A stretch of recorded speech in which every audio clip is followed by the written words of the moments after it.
Oke, selamat sore teman-teman. Ini kita mulai ya, market review kita hari ini. Nah, hari ini teman-teman mungkin dari tadi pagi, tadi subuh ya, udah tahu bahwa The Fed itu naikin suku bunga sesuai perkiraan kita 75 basis point.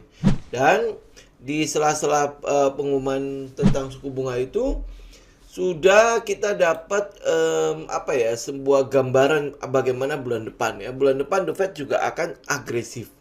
Kalau dilihat ya keagresifan The Fed itu mungkin sudah diperkirakan oleh pasar ya. Cuman memang kejutannya kemarin adalah karena inflasi. Jadi ada peluang The Fed lebih agresif lagi ya. Seperti hari ini lah ya. Dia mengumumkan bahwa naik 75 basis point. Dan bulan depan kemungkinan besar akan naik 75 basis point. Jadi The Fed itu mulai mengejar ketinggalannya dia loh mengatasi inflasi. Apakah bisa teratasi atau tidak, kita nggak tahu ya. Tetapi kalau melihat dari technical yang ada, saya mungkin langsung aja ya ke technical indeks harga saham gabungan ya. Dari technical indeks harga saham gabungan, kita ngelihat ya, penurunan ini itu mengantisipasi yang terjadi hari ini, di mana The Fed naikin 75 basis point. Ini yang disebut sebagai market discount everything ya. Jadi begitu beritanya udah keluar ya udah selesai, marketnya udah kelar. Tetapi ya saya mau katakan kepada teman-teman begini. Ini bukan menebar fear ya, tetapi saya lebih baik adalah teman-teman lebih baik waspada daripada kita menguji market. Ya lebih baik kita mengikuti flow-nya market.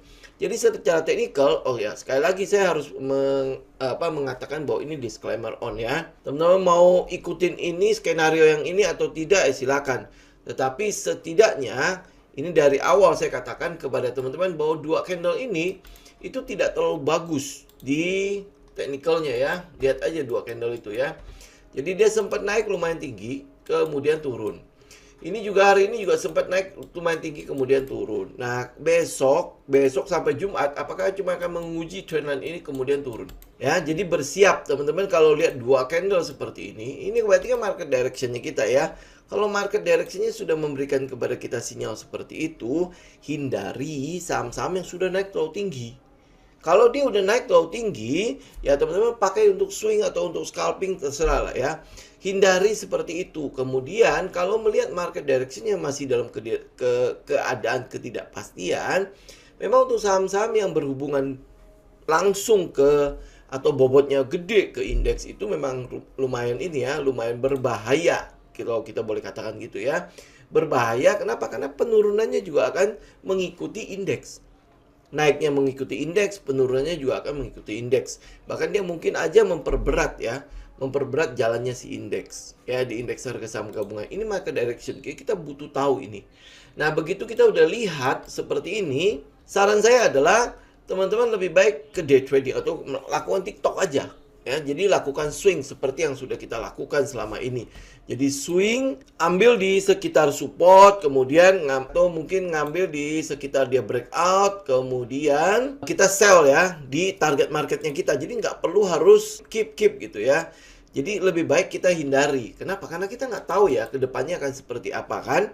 Tetapi secara teknikal, ini sekali lagi ya, secara teknikal kita melihat bahwa memang ada peluang untuk dropnya lumayan besar ya. Jadi tekanan jualnya itu lumayan gede lah. Kayak hari ini. Ya yang kita harapkan kan adalah dia udah selesai mengantisipasi kenaikan suku bunganya The Fed kan. Kemudian kita juga bisa lihat ya kan banyak yang mengatakan bahwa Indonesia akan baik-baik saja karena kita gudangnya komoditas, surplus kita luar biasa. Ya kan sampai hari ini kan surplus kita berarti udah 25 bulan neraca perdagangan kita surplus ya. Sehingga cadangan devisa kita besar. Betul. Tetapi jangan lupa bahwa kita ini bersama-sama global di sini saling berhubungan satu antara yang lain ya. Walaupun ya oke lah kita bukan ahli dalam hal makro, dalam nilai-nilai seperti itu. Tapi setidaknya kita bisa melihat lah bahwa kalau keadaan global itu akan seperti ini, masa iya Indonesia berdiri sendiri tegak gitu, ya kan? Kan kita tergantung sama mereka. Neraca perdagangan kita bisa surplus itu karena keadaan ekonomi di tempat-tempat mereka itu baik. Atau di negara-negara di mana tujuan ekspor kita mereka baik-baik saja ya. Sehingga ada namanya demand di situ. Tapi kalau demandnya akan terus berkurang, apa yang terjadi pada perekonomian? Ya pasti semua akan minimal tiarap lah. Ya, nah sekarang kita cuma mau lihat adalah tiarapnya ini, mendaratnya ini, itu soft landing atau hard landing. Ya kan cuma mau lihat itu aja kan. Nah ini The Fed itu udah mulai agresif kan, walaupun kalau kita lihat saat ini mungkin dia agresif ya. Begitu inflasi udah terkendali, harusnya sih market akan dibiarkan kembali lagi ya seperti biasa lah. Kenapa? Karena kita kan juga menghasilkan dari market. Soalnya di indeks harga saham gabungan, termasuk di bursa-bursa dunia itu kan banyak sekali market maker yang naruh uang gede-gedean di situ.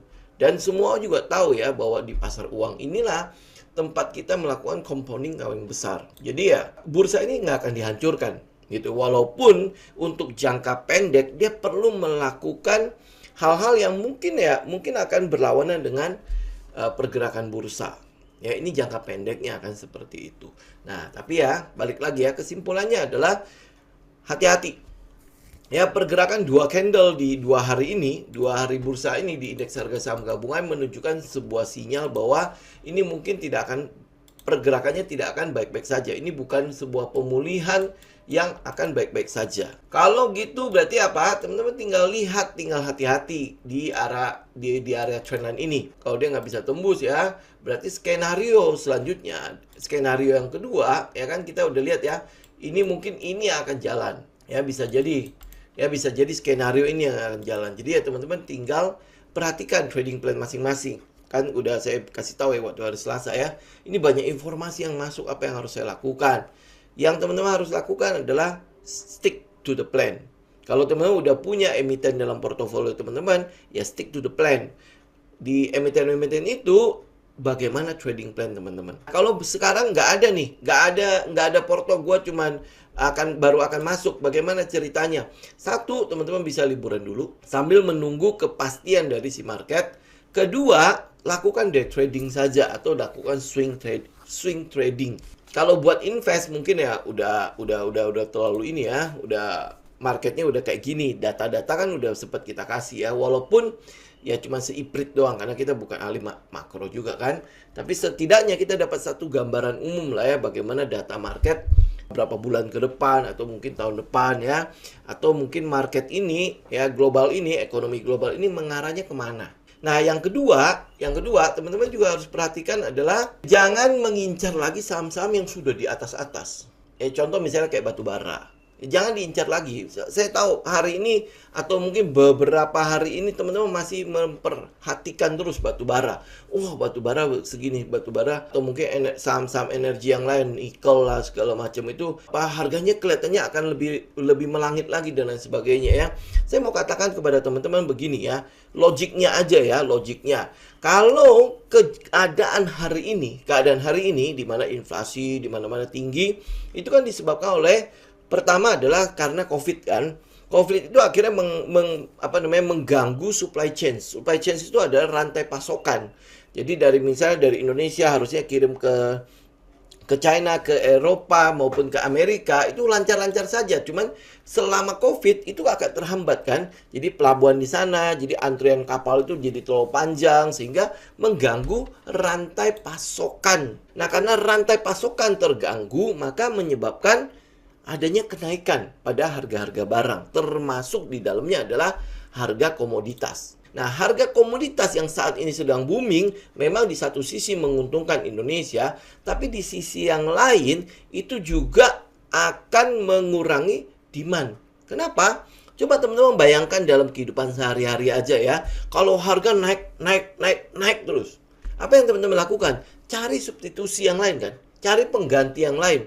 Tapi begitu pengganti atau barang penggantinya juga naik, ikutan naik ya. Teman-teman kan cari yang lebih murah. Sampai akhirnya ada batasan teman-teman. Aduh, udahlah.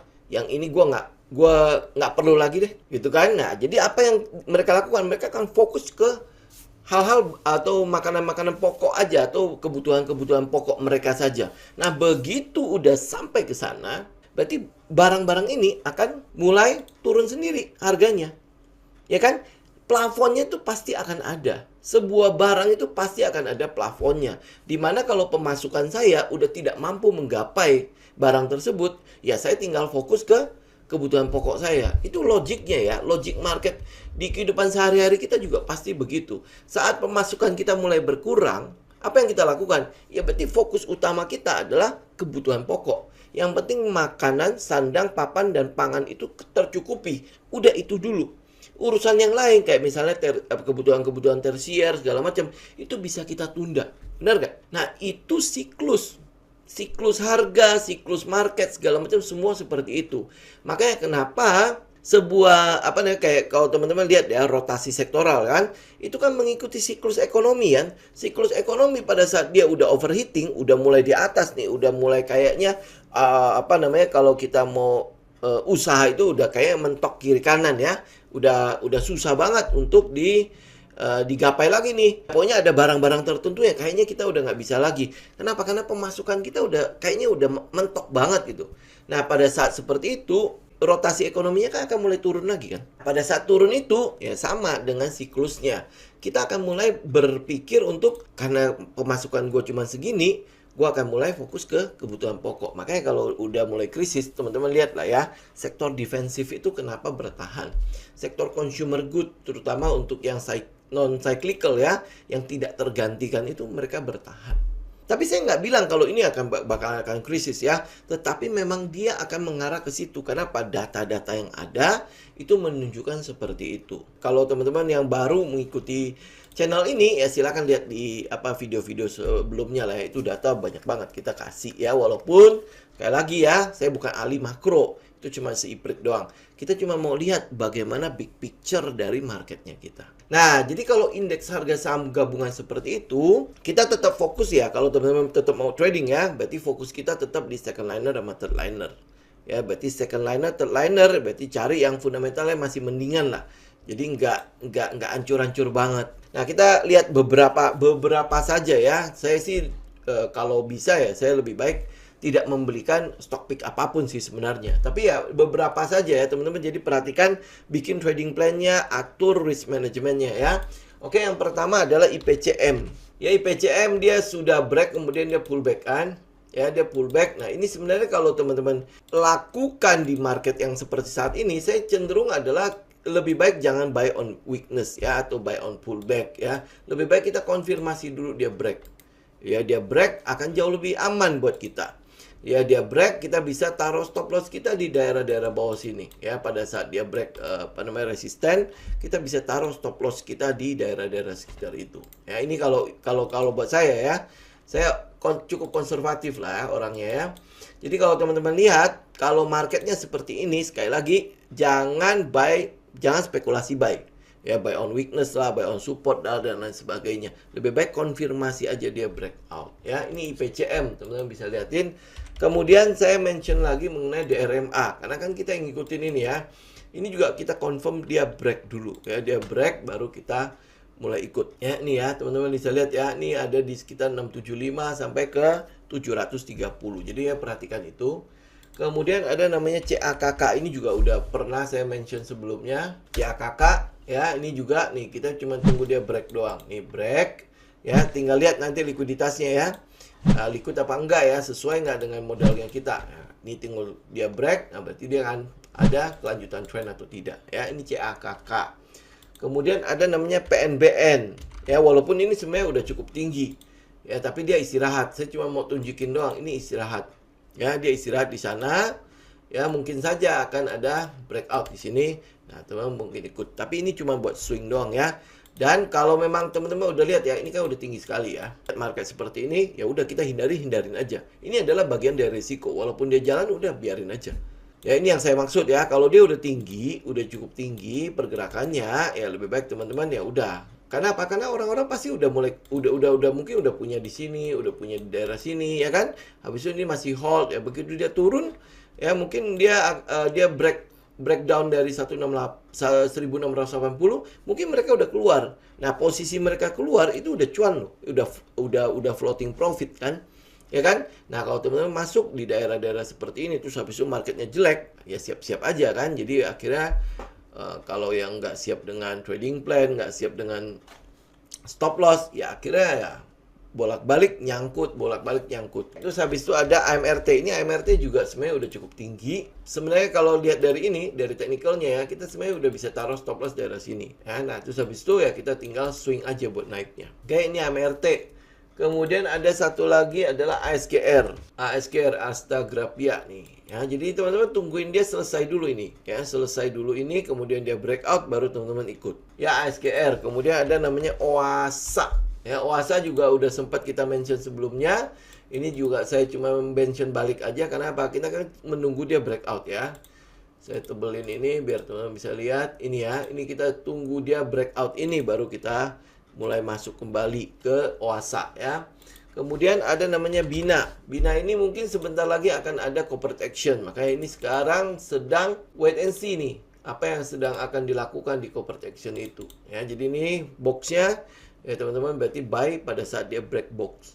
Ya, break box. Ya, mungkin saja dia akan pullback ke arah sekitar trendline ini, kemudian baru naik. Tergantung dari dari corporate action yang akan dilakukan oleh BINA seperti apa. Ya, nah, terakhir adalah STAA. Ini masih berhubungan dengan CPO ya. Nah, STAA ini juga sebenarnya udah naik lumayan ya.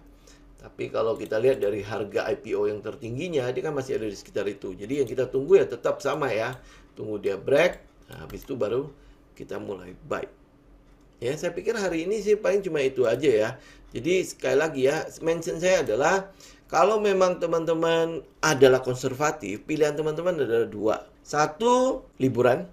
Ya, jadi udah hold cash aja. Ya, kenapa? Karena kita lihat memang di indeks kita ya, 2 hari ini dia tidak terlalu menyenangkan dua candle itu.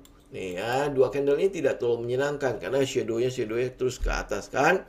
Nah, itu yang kita lihat dari indeks harga saham gabungan. Makanya saran kita adalah kalau teman-teman yang konservatif lebih baik liburan atau lakukan swing. Jadi kalau memang ada yang menarik, lakukan swing. Jadi cuman benar-benar kita mungkin kayak misalnya kayak buy on support, sell on resistance, atau teman-teman udah lihat ya, oh ini buy on breakout. Nah, breakout gunakan risk reward ratio, begitu capai target keluar aja.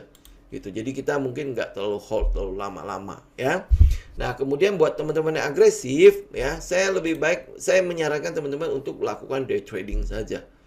Ya, berarti kalau memang hari itu nggak jalan, lebih baik keluar aja. Gitu. Ini kalau day trading ya. Jadi kalau dia jalan, berapapun teman-teman bungkus aja. Ini untuk kondisi market seperti saat ini ya. Sampai market itu menentukan sikapnya. Kita nggak tahu nih sekarang masalahnya. Yang kita lihat adalah trendline ini mungkin saja akan diuji terus jebol. Ya, ini kan adalah skenario awal kita ya. Nah, atau bisa jadi dia terus break ya ke atas ya, atau nanti dia terus naik lagi, kita nggak tahu juga. Ya, tinggal lihat marketnya. Banyak orang yang mengatakan bahwa makroekonomi kita baik-baik saja. Benar nggak? Makroekonomi kita baik-baik saja katanya. Jadi dari surplus neraca perdagangan dan lain sebagainya. Ya, nah kalau buat saya lah ya. Buat saya, betul, kita memang tinggal di Indonesia, tapi bukan berarti nasionalisme kita harus seperti itu. Kita harus ada di market, even atau walaupun market sedang merah, sekalipun kita harus tolongin market. Emang siapa gitu loh? Ya kan, uang kita berapa? Uang kita walaupun cuma 1-2 M itu nggak ada gunanya di sini. Itu. Nah ya, apalagi ya, jadi yang kita perlu lakukan sebagai trader adalah, pertama adalah selalu melindungi modal kita. Karena modal kita itu adalah darah kita gitu loh. Kalau lu nggak ada modal, ya kayak orang nggak ada darah gimana sih? Ini nggak bisa melakukan apapun. Saya pikir mungkin itu dulu ya teman-teman ya untuk hari ini. Semoga cukup bermanfaat. Saya balikin dulu ke komposit. Jadi teman-teman sekali lagi ya, untuk indeks harga saham gabungan, saran saya adalah jangan terlalu agresif. Jangan terlalu agresif. Kita belum tahu apa yang akan terjadi ke depannya. Ya, memang dua candle ini itu memberikan kepada kita sinyal untuk berhati-hati.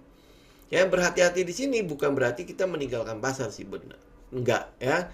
Kalau memang ada kesempatan kita ikut. Tapi dengan kehati-hatian. Jadi benar-benar datang ke pasar dengan persiapan.